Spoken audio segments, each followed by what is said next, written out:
Hello students, I am Akshay and welcome to my YouTube channel study my way. तो आज हम देख रहे थे chapter number 5 electric resistance and Ohm's law. इसमें हम देखने वाले हैं आज कि इलेक्ट्रिक रेजिस्टेंस एंड हमारा ओम्स लॉ क्या होता है, तो वो हम देखने वाले हैं। तो स्टार्ट करता हूँ। चैप्टर का हमारा नाम है electric resistance and Ohm's law, जो मैं पहले ही करवा चुका हूँ, चालू करवा दिया मैंने पिछली क्लास में।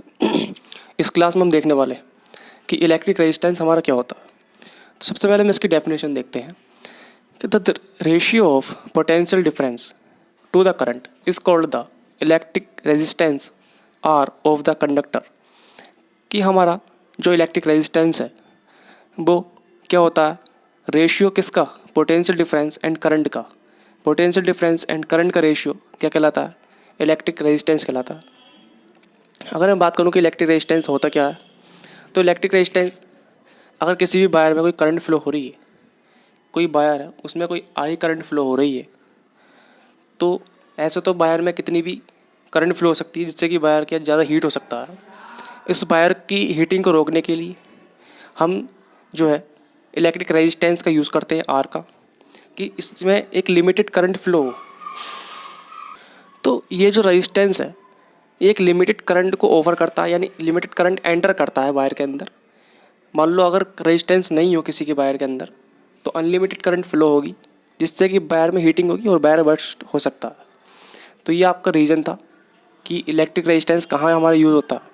डायरेक्ट अगर हम डेफिनेशन देखते हैं तो रेजिस्टेंस की डेफिनेशन होती है कि इलेक्ट्रिक पोटेंशियल और करंट का जो रेशियो होता है वो हमारा इलेक्ट्रिक रेजिस्टेंस होता है। इसकी ऐसा यूनिट अगर हम देखते हैं ओम होती है, ओम, OHM, ओम। इसका सिंबल ये होता है हमारा। और एक मेगा ओम बराबर 10⁻6 ओम, एक माइक्रो ओम बराबर 10⁻⁻6 ओम, ये कंडीशन होती है। तो हमने देखा इलेक्ट्रिक रेजिस्टेंस, हमने पूरा देख लिया। अब हम देख रहे हैं इलेक्ट्रिक कंडक्टेंस क्या होता।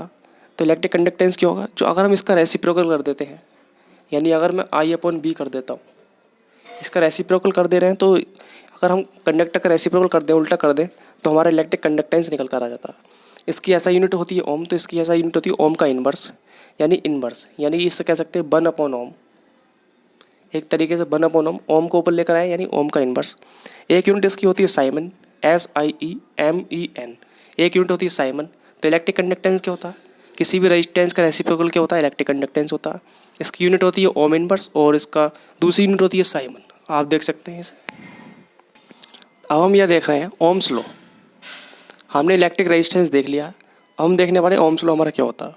इसकी डेफिनेशन अगर हम देखें कि ओम्स लॉ हमारा क्या कहता है, according to Ohm's law, if there is no change in the physical state of a conductor such as temperature, then the ratio of potential difference and the current is constant। इनका कहने का मतलब है हमारे पास अगर कोई भी कंडक्टर है, कोई इलेक्ट्रिक का सामान है, कंडक्टर कोई भी है, अगर उसकी फिजिकल स्टेट, माने फिजिकल स्टेट का मतलब यहाँ होता है जैसे उसे हम टेम्परेचर, उसके पास कोई टेम्परेचर नहीं है, उसका टेम्परेचर 0 है, यानी उसकी फिजिकल स्टेट में कोई हम चेंज नहीं कर रहे हैं। जैसे कि टेम्परेचर है तो कांस्टेंट स्टेट में है, मतलब कोई टेम्परेचर नहीं है उस बॉडी का। Then the ratio of potential difference, तो जो रेशियो होता है पोटेंशियल डिफरेंस और करंट का, वो भी क्या होता है, कांस्टेंट हो जाता है। क्योंकि कोई भी कंडक्टर जब उसको टेम्परेचर नहीं दिया जाएगा वो कांस्टेंट हो जाएगा, इसलिए उनका पोटेंशियल और करंट भी क्या कांस्टेंट हो जाएगा। इन दोनों का रेशियो क्या होता है, कांस्टेंट। और B/I बराबर R, कांस्टेंट हमारा, कांस्टेंट की जगह हमने R ले लिया। R यहाँ पर क्या है, कांस्टेंट है। कैसा कांस्टेंट है, रेजिस्टेंस का कांस्टेंट है ये। तो B/I बराबर कितना हो जाता है, R। अगर हम ग्राफ को देखना चाहें तो अगर ये कोई ग्राफ है, कोई मेटल के लिए ग्राफ देखते हैं, कोई भी मेटल हो सकता है, आयरन वगैरह कोई भी मेटल हो सकता है। अगर हम देखते हैं कि B और I में क्या ग्राफ बनेगा, तो इधर हमारी डायरेक्शन किसकी है, पोटेंशियल डिफरेंस की डायरेक्शन है ये B, तो ये हमारे करंट की डायरेक्शन है, क्योंकि दोनों ही कांस्टेंट है, B भी कांस्टेंट है, I भी कांस्टेंट है। तो मेटल के लिए क्या होता है कि जैसे ही B बढ़ता है वैसे ही इसका करंट भी क्या होता है, इंक्रीज़ होता है। तो मेटल में क्या, कैसी एक वो आता है, स्ट्रेट लाइन में आता है।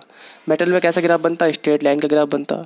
अगर वहीं हम टॉर्च बल्ब की बात करें, कोई टॉर्च बल्ब है तो ये B है और ये क्या है, इधर I है, तो इनमें क्या, कैसा ग्राफ बनेगा, तो टॉर्च बल्ब है तो जब वोल्टेज बढ़ेगा तो करंट भी बढ़ेगा।